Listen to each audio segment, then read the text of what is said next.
Welcome to Brain Wellness, the podcast. I'm your host, Mandy NP. Each episode will bring you a new topic or interview related to brain health and wellness as part of my mission to help you on the path to a healthier, happier brain.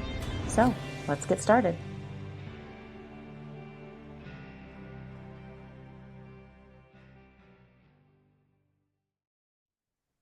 Hello, everyone, and welcome back to another episode of Brain Wellness, the podcast. My guest today is Helena Allegra. Helena is a brain injury survivor, writer, advocate, and trauma educator who's turning personal pain into public impact. She wants to help shift how we talk about invisible injuries to bring more awareness, funding, and humanity to recovery. After a life-changing concussion, she now creates resources for healing the nervous system, reclaiming identity, and navigating chronic illness, brain injury, grief, and trauma. With a BA in psychology and years of experience in mental health, Helena helps others feel seen, supported, and empowered in the messy middle of healing. Thank you so much for being here today, Helena. Thank you for having me. Of course. And we got to meet back in March at the National Brain Injury Conference out in DC, another one of my new TBI survivor friends from out there. So I'm super excited to talk to you today and just kind of get your story. So given that, my first question is always for people, just tell me a little bit about your story. So what brought you to where you are now? Obviously, there was an accident of some sort. Be free to share whatever, how much detail or how little detail you would like to share your story here. Thank you. Yeah. Almost 5 years ago now, in September, it'll be 5 years, I had a life-altering concussion. I, at the time, had no idea that concussions could be that life-altering or that there could be long-lasting impacts. And I had had pretty severe symptoms. I did go to the ER. I was diagnosed with a concussion, but it felt like they just said, just go rest, you'll be fine. And that is, of course, not what happened. I could not for the life of me stay awake. And this was like after they said, okay, you can go to sleep, there's no problem. But I was sleeping like midnight till 5 p.m. And when I was waking up, I was like dry heaving over the toilet. My balance was off. I could barely walk. My eyes would dart everywhere. Like I couldn't keep them in one place.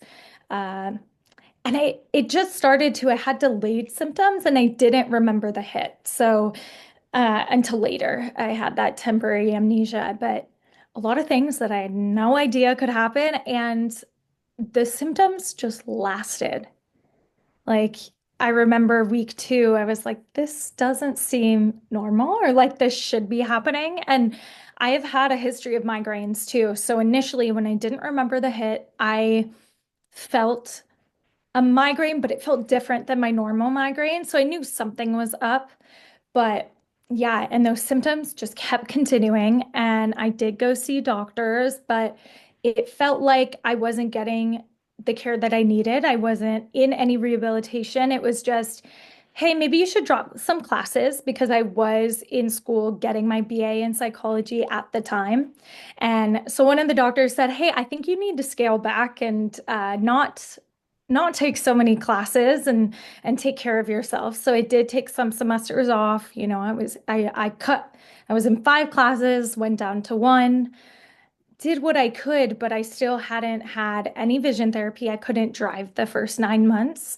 I told my neurologist too, I think it's because my eyes, and the neurologist said, no, your eyes are fine. Didn't even actually check them. Come to find out later, my eyes were one of the worst parts, and they couldn't address any other like systems in my body until they addressed my eyes. So things got better, but it took over 2.5 years to even get like a multidisciplinary assessment and approach.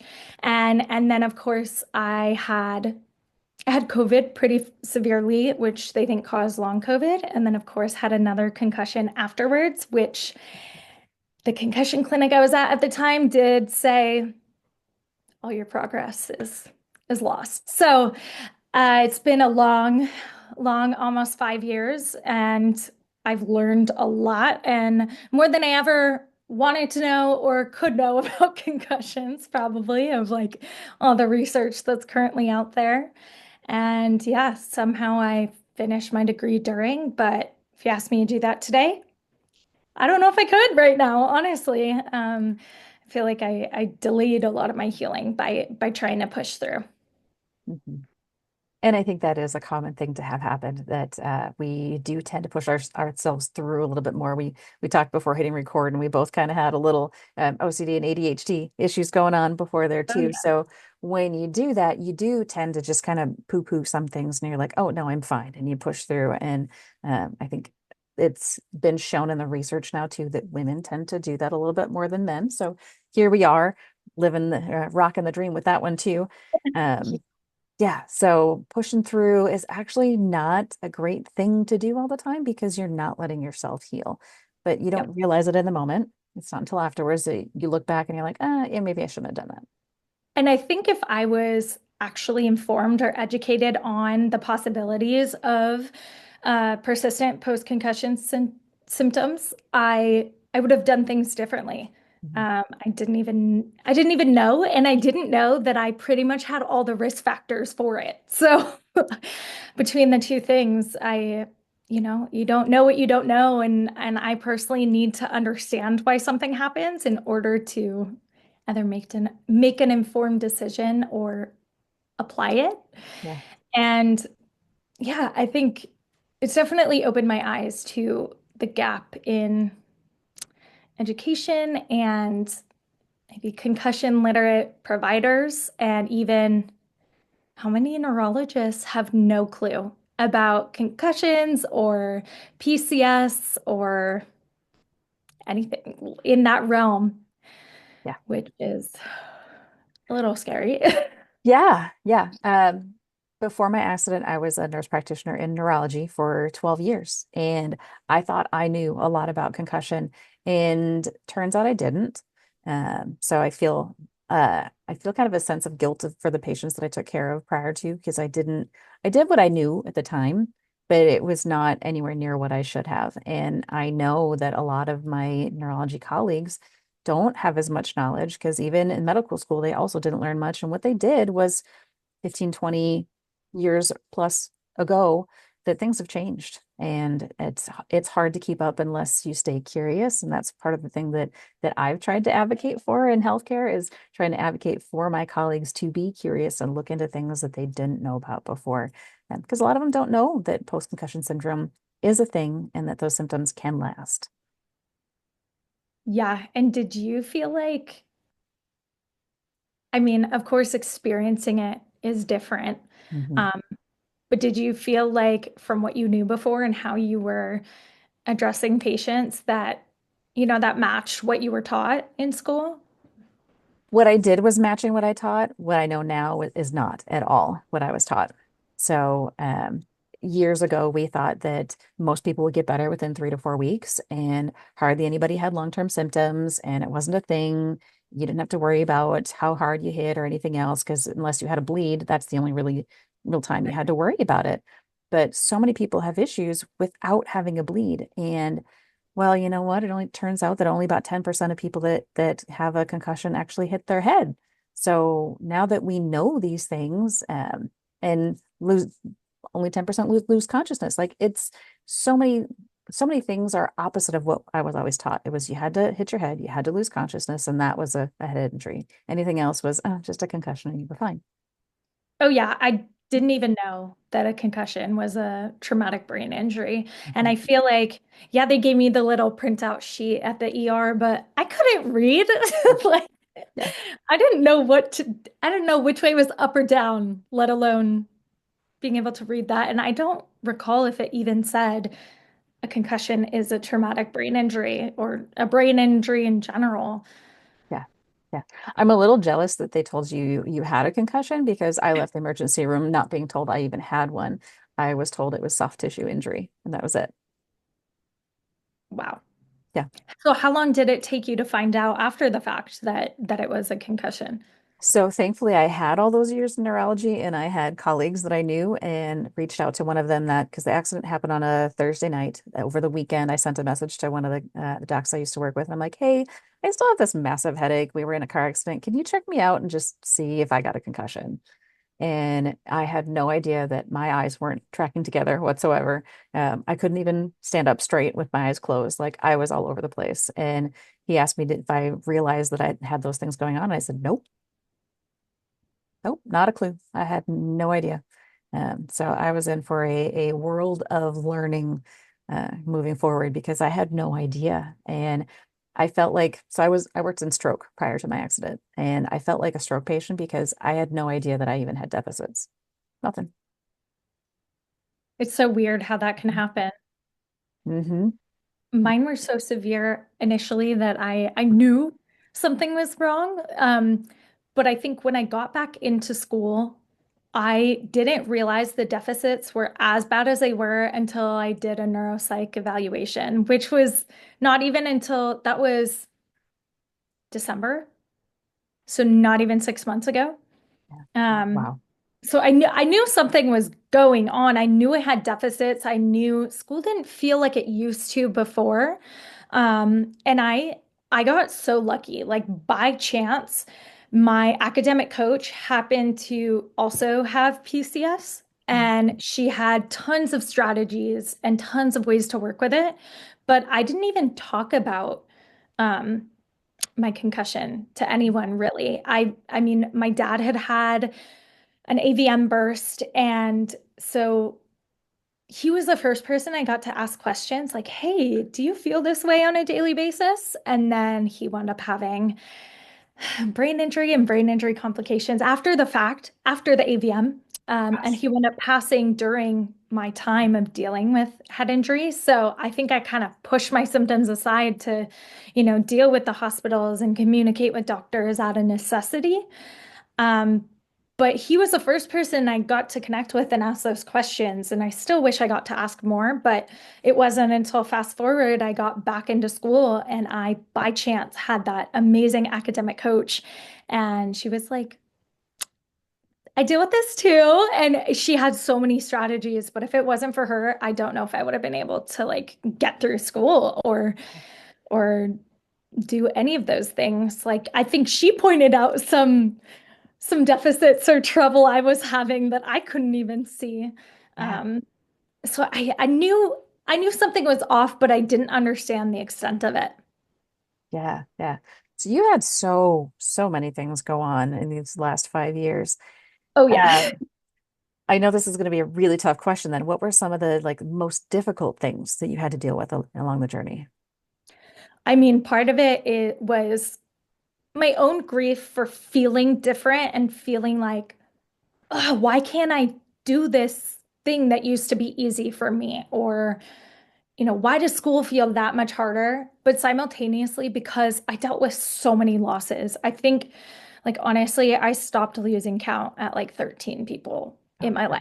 life. But the most noted was my dad, my uncle, and I didn't have that much family near me growing up. So my uncle was kind of like a grandparent to me, and then my best friend. So I dealing with the grief of external losses on top of my own challenges was really hard because then I just pushed it down. I pushed the PCS down. I pushed talking about it down. Like it wasn't even until like a year and a half ago that I actually started getting vocal about what I was going through. But it's so hard because I wasn't just dealing with brain injury and Yeah. the long-term impacts of that, but then having all these situations where I had to show up in a way that I didn't really have capacity for. Mhm. But life was happening. I didn't really have a choice. I mean, I could have shut down more, but yeah, and I think some of the hardest part was getting the right level of care, pushing for it throughout all of this. And of course, like my mom was supportive, but I think she didn't understand the extent of my symptoms and deficits. And also, we had so many other things going on. Everything was external.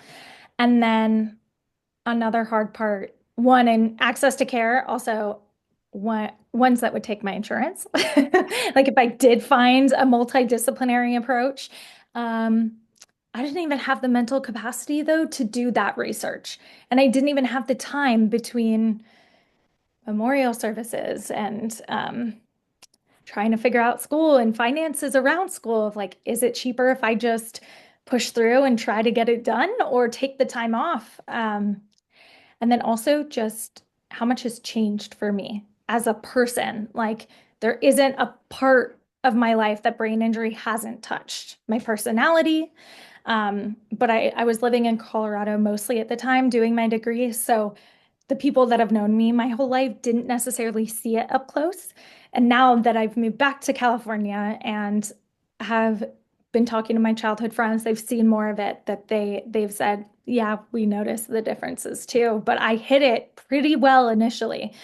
Memory, my memory is so fragmented and especially with grief, it's so compounded because I lost these people that meant so much to me.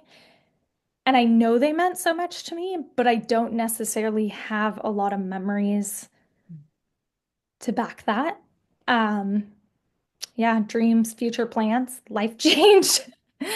Um, yeah, it's a loaded question because I didn't just deal with brain injury. And I think I made it harder on myself by not addressing it sooner, but I didn't know. And the Yeah. doctors around me were like, you're fine. And then when I actually got doctors, I remember I was trying to do a semester at sea. And I had had a few doctors that just, signed off, but they forgot one of them forgot her signature on there. And she wasn't my normal doctor. So she didn't have my history and she went on maternity leave. So I couldn't get the signature. So I went to another doctor in Colorado and I had flown out to California to get that paper done. My insurance wasn't in Colorado. Then I went to an urgent care doctor who saw me when I had COVID. And she was like, wait a second, you have all these symptoms?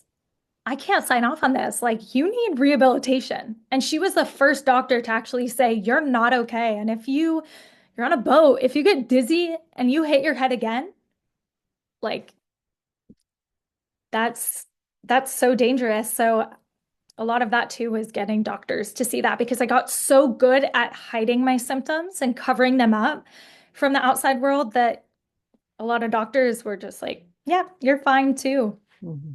There's a lot of elements and pieces to what was Yeah. Yeah. hard. And just to kind of touch on what you were first saying too, that grief is such a huge thing by itself. And grieving the loss of someone else while you're trying to grieve the loss of yourself is that's just wow. Yeah. The grief of self loss is huge enough in itself. And everybody deals with it differently. Everybody deals with different losses differently. So to have all of those things compounding and again, just kind of briefly too, talking about the how the COVID affected you. As I was saying again before we hit record on that one, some of those diagnostic tests that we can do when we look at brain wave studies, your brain wave changes look the same 6 months after you've had COVID or a TBI. So to have both of them at the same time, like it's so hard to recover from that. You essentially had another brain injury in the middle of your other two injuries. Yeah, I didn't know that. I I didn't know. I mean, it took 2 years to even get diagnosed with long COVID because there was brain injury within that. And then I had COVID, and then about 6 months is when I had another concussion. And I had gotten into rehabilitation at the time, but between the COVID and the second concussion, but yeah, honestly, I didn't deal with the grief of myself or the loss of identity. I didn't really have the time to Yeah. stop and look inward and really address, which is, sorry, there's a fly that's driving me crazy. Um, yeah, I didn't address it. And on one hand, like, survival mode serves a purpose, and it can be helpful, but on the other hand, I feel like it's made it harder. But I just did not have the mental capacity to address any of the changes within myself when I had all these external things. And of course, I wonder what it would have been like, and if I would have gotten back to things sooner, if my recovery would have gone differently, if I had actually addressed it. Mhm. But I couldn't. Mhm. mentally, emotionally, Yeah. and Yeah. You had just a few things going on. That's just a few, just a okay. little bit. It's all right. Yeah. All right. Yeah. Is there, of all the things that you've learned, is there something you wish you would have known about brain injury or recovery going into all of this? One, that concussion is a brain injury. Hmm. Um, I also wish and that there's potential for long-term injuries. And if you've had a concussion, you've probably had a neck injury, and getting my neck checked out because over the years, my neck has started to feel like it's going to break and roll off my body at any moment, especially if I'm sitting up for too long. And I also wish that I knew that it wasn't about getting back to who I was. I was so fixated on I want to be like I was such an active person. I was hiking every day, I was doing yoga every day, I was working out, 6 days a week. And I wish that I knew that it wasn't about trying to be that person again and get back to that. Um, but it's maybe about integrating who who I am now and what I've learned now from the head injuries. And yes, elements of who I was, but I wish I knew that because even with rehabilitation, I felt like there was some talk of, oh, well, you've had a concussion, so you can get back to that. And I wish I knew that that's not always the case and that it isn't about getting back there. It's about figuring out who I am now and integrating that piece. And yes, I can have goals of I want to be active again. Hmm. I have POTS from uh, Hmm. multiple concussions, and then COVID made that worse. But yeah, that maybe being as active as I was isn't realistic, at least at this point in time, but it's something I can strive towards. And one other thing too, I wish I knew earlier the nervous system role in recovery, which I feel like I even sound silly saying that just because even in my studies, I knew the nervous system's role in trauma and healing from trauma and PTSD and lived experience with PTSD and experiencing post-traumatic growth as well. My senior thesis was on that topic and what factors lead to growth, but I couldn't make that connection between the nervous system playing such a role um, with brain trauma because I don't know. One, I didn't have the cognitive power to make those connections, but two, I just didn't think, oh, well, a physical trauma having that same impact. And thinking back, I'm like, well, duh, yes, it does. But I wish I knew that using those skills in nervous system regulation that I knew from my studies could be so crucial to helping support myself and my body with brain injury and POTS and Hmm. to utilize that sooner and to try to bring that into daily life sooner. Yeah, the autonomic nervous system is a funny little thing. It's got several little branches that we often deal with, and again, being a nurse practitioner in neurology as long as I was, I could only remember two, and I didn't even really remember what all those did.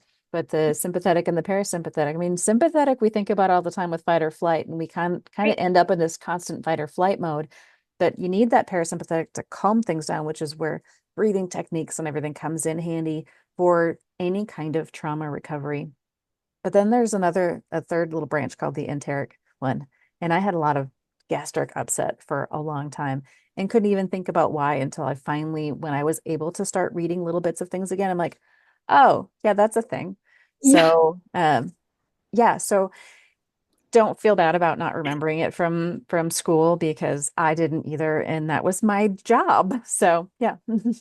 I mean, all my studies, so all my papers, like I focus on PTSD and how to achieve that growth and understanding the different parts of the nervous system. Granted, we mostly talked about parasympathetic and sympathetic, right?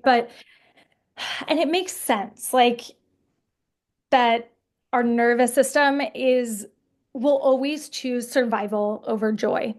Yeah. It'll always choose protecting ourselves.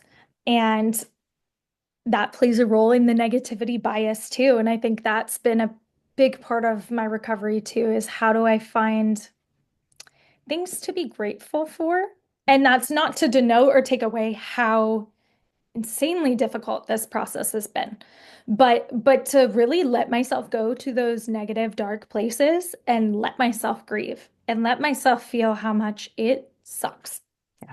and how important that is to be able to experience something different, but also like letting myself realize actually my brain's just doing its job.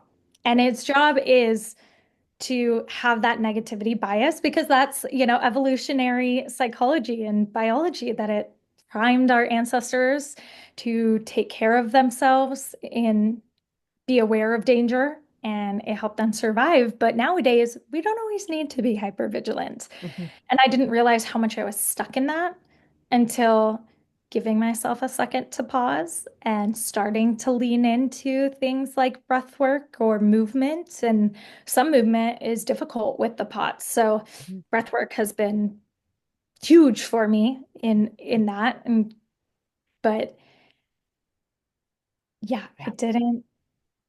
I wish that was taught with education on brain injury and with concussion.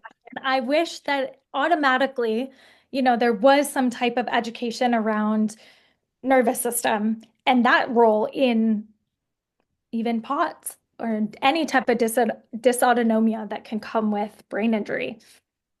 Yeah. I think as I'm getting back into being a nurse practitioner again, finally, and starting up a concussion clinic so that I can try to help people from the gaps that I found in my own care. As I'm doing that, I'm learning that you can overwhelm people with too much information right off the bat too, Yeah. unfortunately. So there's so much that can be done, but I start to see kind of the deer in the headlights look in some of my patients as we're going through starting off a consult, and I start talking about all these different things that we could be doing, and I'm having to learn to kind of reel it back a little bit and say, you know what, we're going to follow up again in a month, and we're going to readdress and see how things are going, and we might come up with some different plans at that time. And I've got things in the back of my head that I write in my note to reevaluate for next time, but we can't do all the things right off the bat. Right. Yeah. I Yeah. mean, even with rehabilitation, like not all the systems are even ready for Mhm. all the rehabilitation. And yeah, as much as I wish I knew all this information, I don't know if I would have Yeah. processed it or sustained it, especially at the beginning with all the cognitive deficits. Yeah. Um, yeah, I didn't have the capacity to do that, but I feel I, yeah. Yeah. Yeah. sometimes I feel like I Yeah. still don't. But I feel you. There's so many gaps I mean, one in the literature, in the science. I, more needs to be done on PCS in general but also in education and educating people who have these injuries on how to support themselves. And that's something that I'm working on how to do that as well. But like you said, there's the deer in headlights, right? Not wanting people to feel like that. Mhm. And also, one thing I've really been in is like stuck in the in between, Mm. stuck in the messy middle of healing. Like, I'm not who I was, but I'm not quite where I want to be or who I'm becoming. Yeah. And that's been a really back to your question of what's been really difficult. I think it's that piece. Like I have all these ideas and things that I want to do and help other survivors, but I can't quite do all that yet, right? Like I'm working on a book, but it's not done and there's so much more to do and working on a documentary, but I'm in the beginning stages and all these things that I'm excited about coming out, but that my brain and body are not yet in a place where even if these things do happen and come out, like in order to, like I want to public speak on this. I don't, I don't know if my brain and body are ready to, especially if I would have to travel. Like even going to DC, it was incredible, and I am still feeling the impacts of traveling. And it is what, month and a half later.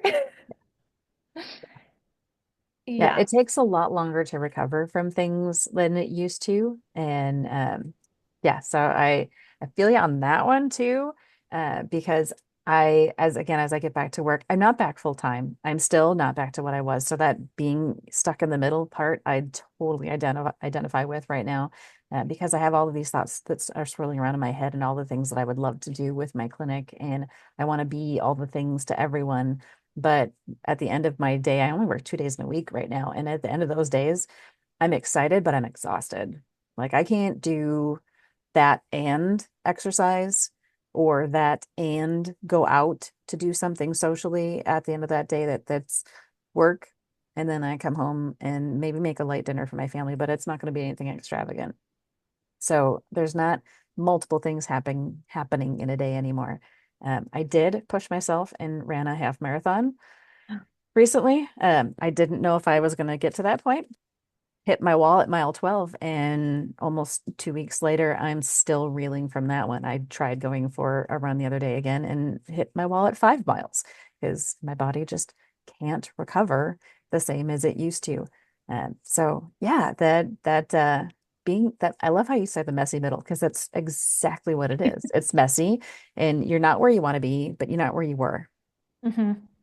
I've been so stuck in that and trying to find peace with that, that this is the reality, and trying to help other people, like on social media, just share that reality that, hopefully when these things are out,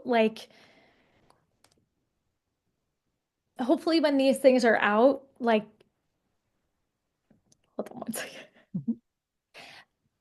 Yeah, like I'm excited to get these things out, and I know that I don't have the capacity to or the endurance to one, power through getting it all done by a certain deadline right now. Like with symptoms, that's just not possible.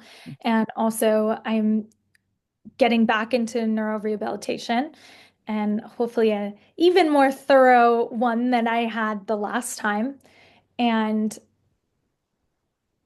it sucks because I'm like, oh, I just want the book to be out. I just want the documentary to be done. I just want to be public speaking already and making a difference. And, you know, I think a lot of it too for myself is, well, if this happened to me and I can't change it, I would rather help other people and turn it into a purpose than sit here and in it. But I think, when you see a lot of successful people, you don't always see the struggles behind that or what it took to get to that point.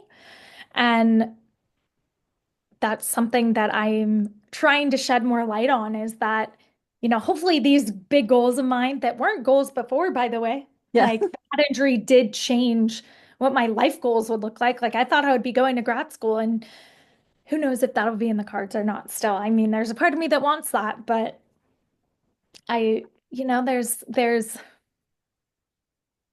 dreams and then reality. And I think maybe the truth is somewhere in the middle.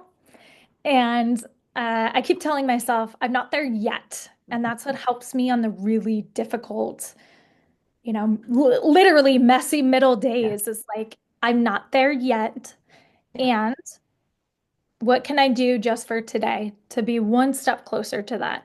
And some days that might be sitting in it as much as it sucks to be there. And as much as it sucks to grieve and really, really long for who I was before, or like you said, that marathon that you could have maybe done no problem before. Like it sucks to notice those differences and to really feel that. Um, and that's something I'm trying to shed light on social media, but in general, just reminding myself, like you can't get to where you want to be without going through this messy middle part. It also reminds me of, have you heard of kintsugi? Mm-mm. It's a Japanese art form where they take these broken pieces of pottery and they mend them together with Yeah. gold. That's right. I And have that heard was that. something Yeah. that, we talked about in a lot of my learning from trauma classes in school, but that you can, like, it's not broken and there's beauty in those cracks, and that repairing becomes part of the story, and that you can make it even more beautiful than the the pottery might have been before. Yeah.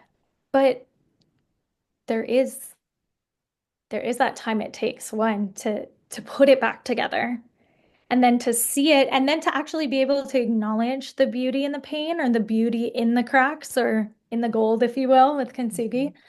And that healing isn't about fixing things and going back to what it was, but it's integrating. And whether it's integrating those cracks or that grief, but also acknowledging the pieces that you were before. Yeah. Yeah. Not Uh, fun. it's funny that you mentioned that because that brings up another thing. So I've forgotten what a lot of terminology means. So when you ask me if I knew that word, I'm like, no. But as soon as you described it, I'm like, oh, wait, yeah, I have. I just completely forgot what it was called. So that's a thing. I'm the same way. It's been very humbling, Yeah. especially like looking back at my textbooks from school. I'm like, Yeah. nope. Yeah. Yeah. Yeah. I struggled with that for a long time because I'm like, I have beyond a master's degree and I can't read more than a two-line sentence or two sentence text message at that point. I'm like, this is ridiculous. But I've gotten beyond 2 lines now. And I actually read my first book again in first 2 years. I'm like, oh my gosh, like that was remarkable. I had to go back and reread several lines as I went through it, but I'm like, dang it, you know what? I did it. But Get it. it's those days when you push and push and push and then crash and burn afterwards that remind you that you're not where you want to be yet. And I had to do a lot of work on acceptance with my therapist. Thank God for that one. So that I could get to the point where I can now proudly say, I'm Mandy 2.0 and I get to create who I am now. And where I thought I knew who I was before, I had an opportunity to kind of take a step back and reevaluate things a little bit. And kind of talking about wanting to get back to that person. I would love to get some of those skills back, but I don't want to get back to what I did before because I had a full-time job and a couple part-time jobs and I had my podcast and I was training for marathons and I had my kids at home and I had so many things. I'm like, I don't actually ever want to go back to all of that. So, in some respects, I'm okay if I don't get back. Right. Like, was that ever really sustainable? Yeah. No. That's what I asked myself. I was like working 3 jobs while in full-time school, while Yeah. doing Yeah. working on my thesis. Like, Yeah. it is that really sustainable? Like, I like to think that this is an opportunity to reevaluate and decide what's next. Mhm. But then there's also limitations too, which make it really hard. And those are Yeah. out of your control, right? Like Yeah. it's hard to be in that in-between phase. But I remember we talked, now that you say the Mandy 2.0, I remember when you said that something clicked in my brain at the Conference in DC DC. Yes. conference. Thank you. Yeah, that and I love that idea of thinking about yourself as 2.0. Mhm. Like new and improved. And also now you know these things about brain injury that you didn't know before. So now you'll be able to integrate that and better help clients moving forward in a way that you might not have if this Mhm. didn't happen. Mhm. It's not to negate or take away Yeah. how difficult and how much it sucks, like Yeah. Yep. that you had to go through all of this in order to get to a place where you can now understand clients more and help them more effectively. But Yeah. it's hard being in that in between when Mm. you're not where you want to be, but you're not where you were. Yep. And it can be hard to make sense of it and always be positive about that. Like I've gotten to a place where I've accepted it more too through therapy, through nervous system regulation, and through really sitting with myself and looking at, okay, maybe my life plans for before aren't realistic anymore. So what plans or goals do I have for myself now that are attainable? Yeah. And it is sad to have to let go of some of those things that I thought I was going to do, but I think Mhm. it's necessary too, because trying to push so hard to be who you were, like at what point is that not serving you? Yeah. Yeah. It's Uh, hard. yeah. When I finished my race, I said I set a new PR for Mandy 2.0, had a personal best. So there we go. That's amazing. Nowhere near the times I used to run, but whatever. Um, so we've been talking about the tough things. What were some things that brought you hope? community. And that is something that I did not connect with for a long time. I mean, I wasn't even really addressing on the changes in myself. How could I then um, connect with other people? But meeting people like you or Mimi or other people in this community really gave me hope that, like, seeing where other people in the brain injury community, where they've been and where they are now, like, never ceases to amaze me. And that has been really helpful when I need to be brought out of my own mind of looking at all these other people in the community who have gone through similar but different struggles and where they are now. And if they can do it, so can I. And what's brought me hope too is adjusting my mindset and adjusting the expectations for myself and taking it one day at a time and reminding myself that I don't have to have it all figured out. That like I walked through the dark, I walked through the intensity of symptoms right away, and I made it this far. So I can keep going. And what gives me hope is letting myself be in the in between, like telling myself it's okay to be here because this part won't last forever. Mhm. And honestly, using grounding tools, somatic tools, just to help me when I'm feeling so overwhelmed and in my head and frustrated and angry, that helps bring me back to my body a little bit more. And that helps bring me hope too. That, hey, if I can just down regulate a little bit and bring this dysregulation down slightly, like if I keep going like this, Mhm. what else can I achieve? And feeling that, like letting myself feel that physical shift, even if it's just 3 deep breaths, like feeling the difference that I feel before and after that, like brings me hope that I can come back to center. I can come back to who I am now, Mhm. where I am now, and then I can just keep adjusting as needed. Mhm. Mhm. Did you go to the mindfulness session at the conference? I did, and I've actually done Love Your Brain trainings too. Awesome. So I was going to say, Kyla is coming on to the show as well. So stay tuned for a few episodes from now when she comes on. So we're going to have Love Your Brain to come talk about that. So that just made me think of that when you're talking about the breathing and everything. I loved her little expression about thinking about the tree leaves falling when you breathe out. It was great. So you had to be there for that one. But if you've not done it, anybody who's listening, Love Your Brain is a phenomenal foundation that we heard more about there. I actually had learned about them prior to as well because I watched Kevin's documentary and yeah, his TED Talk too. So I'm like, oh my gosh. So when she was there, I'm like, oh my gosh, I was a little starstruck for a moment. So I'm super excited to have her come on the show too. But before we kind of wrap up today, I just want to say I am so proud of all the work that you've done and just want to take that moment to honor you for all the things that you've learned and pushed through because you have come through some shit, girl. I don't like to swear a lot on this show, but dang, yeah. So just praise to you for all that you have gone through and continue to push through. So thank you for all of that. Yeah. So I know you've got your book you're working on, your documentary that you're working on. Where can people find you if they want to learn more about those things as they come to light? Yeah, so I post on my Instagram, Healing with Hells. T I have the